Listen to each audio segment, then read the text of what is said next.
Hi, everyone. We're just going to give it a few minutes before we start with the presentation. Okay, well, I'm going to go ahead and get started. We have a very small group, which means hopefully I will have the opportunity to answer any specific questions that you might have at the very end.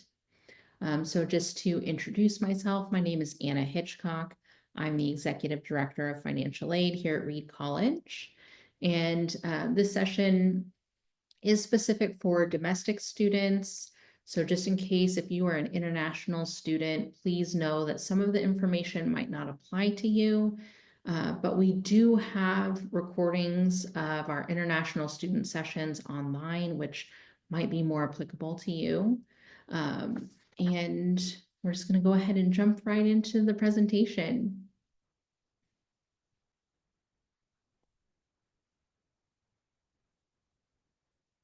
So we're going to cover a lot of topics today. And my goal is for you to feel at the end of this that you have a solid understanding of some of the basics of financial aid. So we're going to talk about how financial aid is defined, the sources of financial aid, how your aid is determined, and then at the very end, I will answer questions. Feel free to put your questions in the chat as we go along, and then at the very end, I will go through and read them and answer them as best as I can. If there is very personal information, I will ask you to reach out to our office separately because I don't want to get into really personal information in front of other people. And so sometimes those questions might be better addressed on a one-on-one basis. Financial aid is any type of funding that is provided to students and families to help pay for your post-secondary educational expenses. This can be grant funding, scholarship money, loans, and that's maybe one of the biggest misconceptions is a lot of times people don't include loans in what financial aid is. So any type of funding you receive to help pay for your college costs is considered financial aid. The timeline for how to apply for financial aid can really vary from school to school, but for most places, when you apply for admission, they will ask for you to submit your financial aid application information either with your admissions application or very shortly after. The financial aid applications for schools are going to consist of the FAFSA application, but some schools are also going to include additional applications for their institutional or scholarship money. That can include things like the CSS profile, or some schools have their own specific scholarship applications. When your financial aid is determined, is going to also vary, but most schools try to have your aid offer close to the same time your admissions decision is mailed out to you. There are two different categories of financial aid, and they really fall into a need-based bucket or a non-need-based bucket. And what that means is any sort of funding that is determined based off of your student aid index or a contribution from your family is a need-based type of aid. Non-need-based aid is aid that you are awarded that is not based off of any sort of contribution. So you would get the same amount of aid regardless of how much your family can contribute towards your college education. There's also several different types. So now that we're out of categories, we're going to talk about types. And the different types are grant funds, scholarship funds, loan funds, and work awards. And all of these different types of funding make up your overall financial aid offer. Scholarships are money that you don't have to pay back. They're typically awarded based off of merit, which is kind of the most common scholarship that people talk about. So a lot of times that's specific to having a GPA or a specific characteristic that a school is trying to recruit on their campus. But also sometimes that can include athletic scholarships, music scholarships. And then there's also outside scholarships that you're applying, not just at an institution, but through an outside scholarship provider or community-based organization. And a lot of times high schools have connections with different organizations that might be offering scholarship funding. Grant funding is also money that you don't have to repay. The most well-known grant fund is going to be the Pell Grant, and that's what most families have heard about. And the Pell Grant is a federal grant, and it is awarded to students specifically based off of their need level. So this is one of those categories of need-based versus non-need. This one is a need-based fund, but there's also other types of grants. So sometimes there are institutional grants or state grants that you might qualify for as well.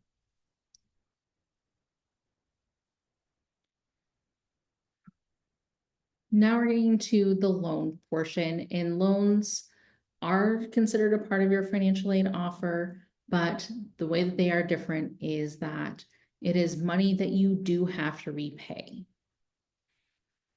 Typically, for most loans, repayment starts after you've graduated, but because a lot of loans do accrue interest, it's easy for what you owe when you're done to be higher than what you've actually borrowed. And so it's really important when you are considering loan options that you only take out exactly what you need. It's important to understand that even though you would owe money back, this is an investment in your education. So student loans are not terrible. And sometimes they're an important resource for families to be able to pay for education, but you just want to be cautious about the amount that you're borrowing. There's also a couple of different types of loans. So there are student loans and parent loans. Student loans are funds that the student themselves are borrowing. It's in their name. The student is who would pay it back once you graduate. These, for the federal student loans, are fixed interest. Sometimes they're going to be subsidized by the government, which means there's no interest accruing while you're in school. And then sometimes you might only qualify for unsubsidized loans, which means the interest is accruing the entire time. And there's no credit check for the student loans through the federal government, which makes them very easy to obtain. There are also private loans, and these are offered through banks to students. A lot of times the interest and the fees are based off of your credit score. And just because they do require credit checks, they often are going to require a cosigner just because students have not had enough time to build credit history by the time they're borrowing. Parents can also choose to take out loans for their students. There's a federal Parent Plus loan, and this is an option for parents of dependent students entering college. And there is what I would call a soft credit check for a Parent Plus loan, which means that instead of looking at your employment and how much debt you have, really what's happening with the Parent Plus loan is they're looking at your credit history for the last 6 months to see if you have been making payments on time, and as long as you have, you're going to qualify. And repayment for these does start while your student is in school. Sometimes you have the option to defer the payments for a little while, but the Parent Plus loan does have a fixed interest rate, which is nice for families because a lot of times private loans can have variable interest. And the last type of aid is student employment.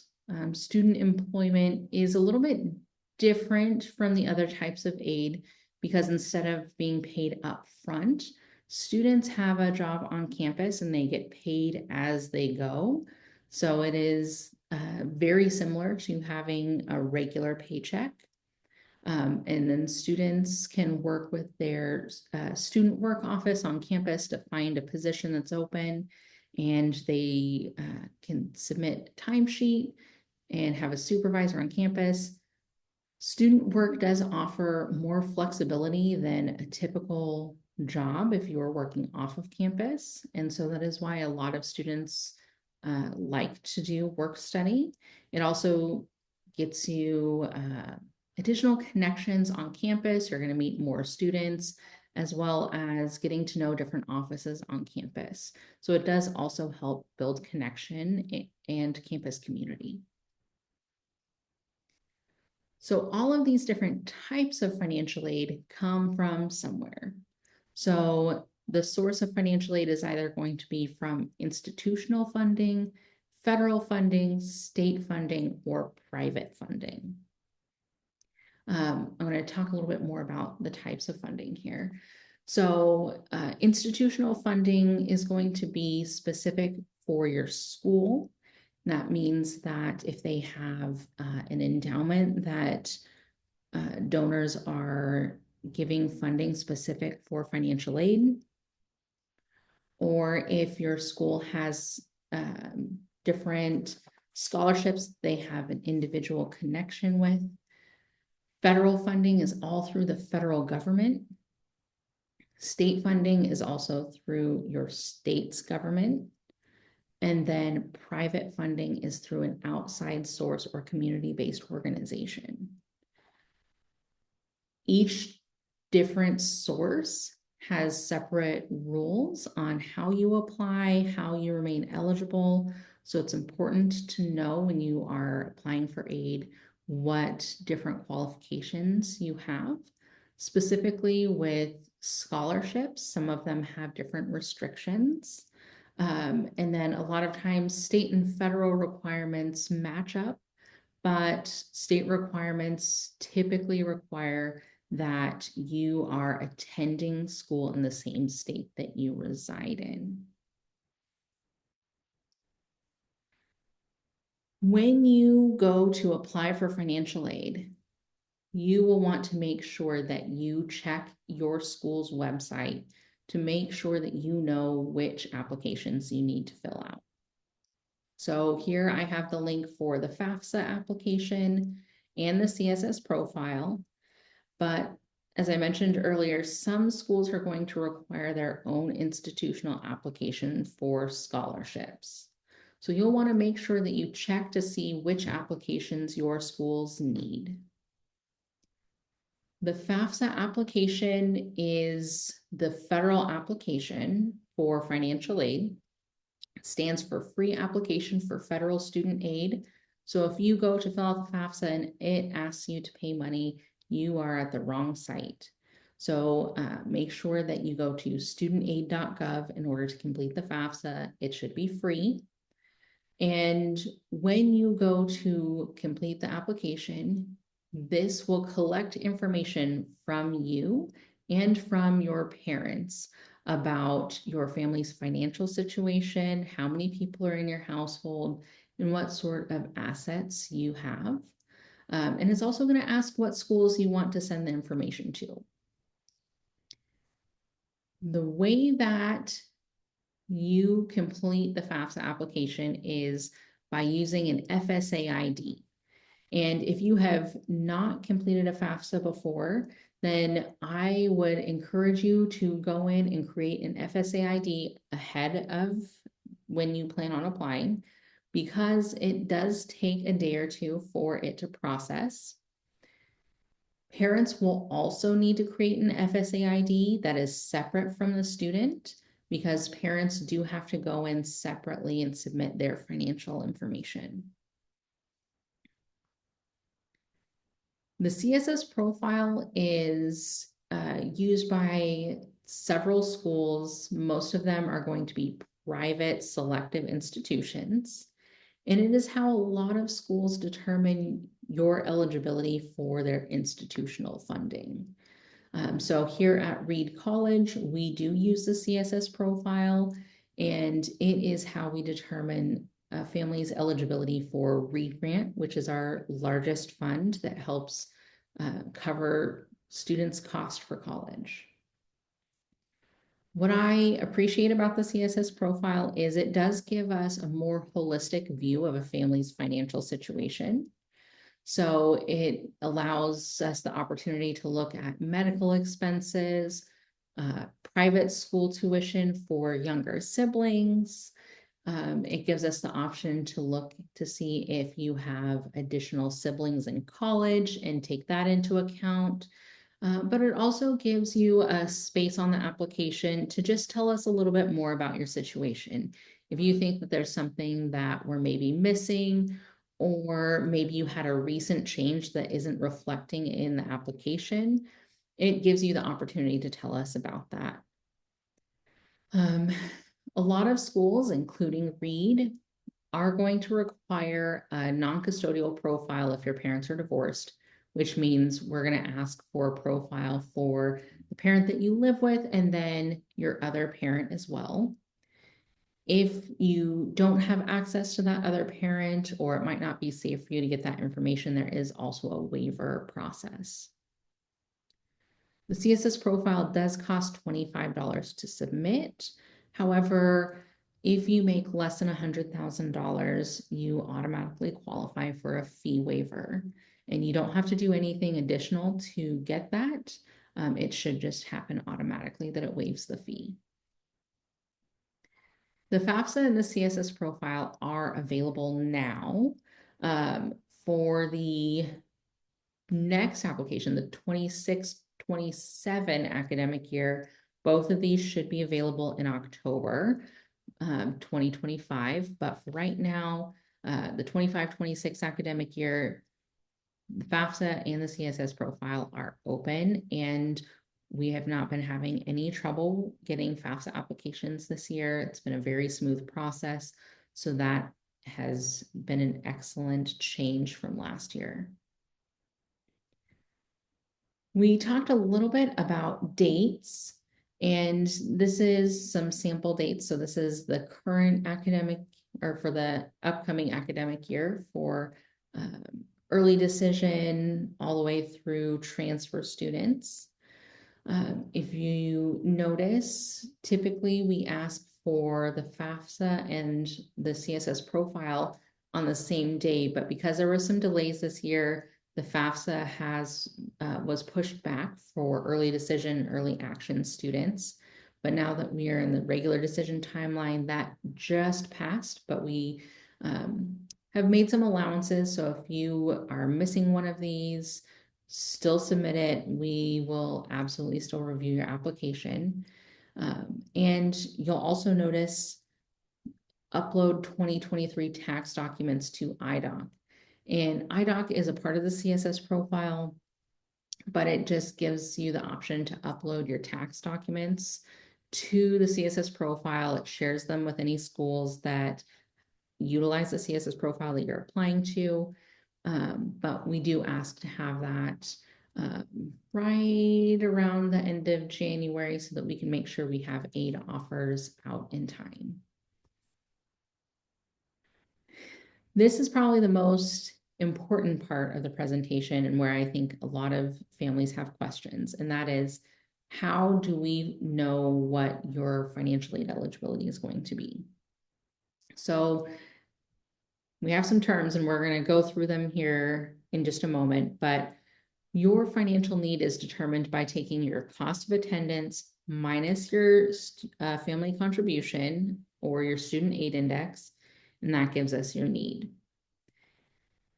Now, a cost of attendance is what schools anticipate it is going to cost for your student to attend college.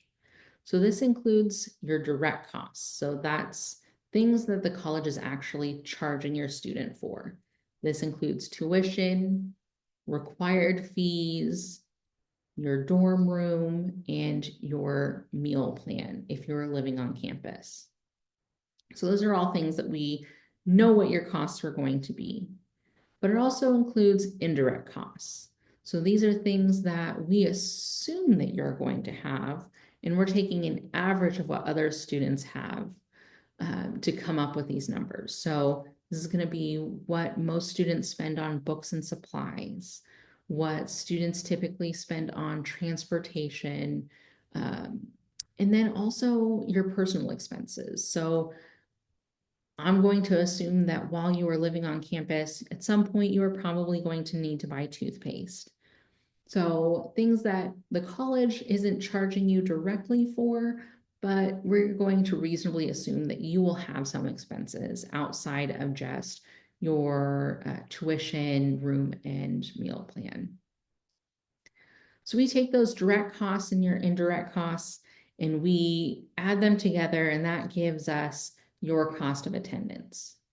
Now, because tuition varies so widely from school to school, and living expenses do as well, especially if you're going to a more urban campus where cost of living is higher, or if you're going to a more rural campus where cost of living might be a little bit lower. That means that your cost of attendance is going to be very different from school to school. So it's important that when you have your aid offer, you're looking at your cost of attendance so that you understand how much you're being charged directly and what your overall costs might look like. Now we take that cost of attendance, we minus your family contribution or your student aid index.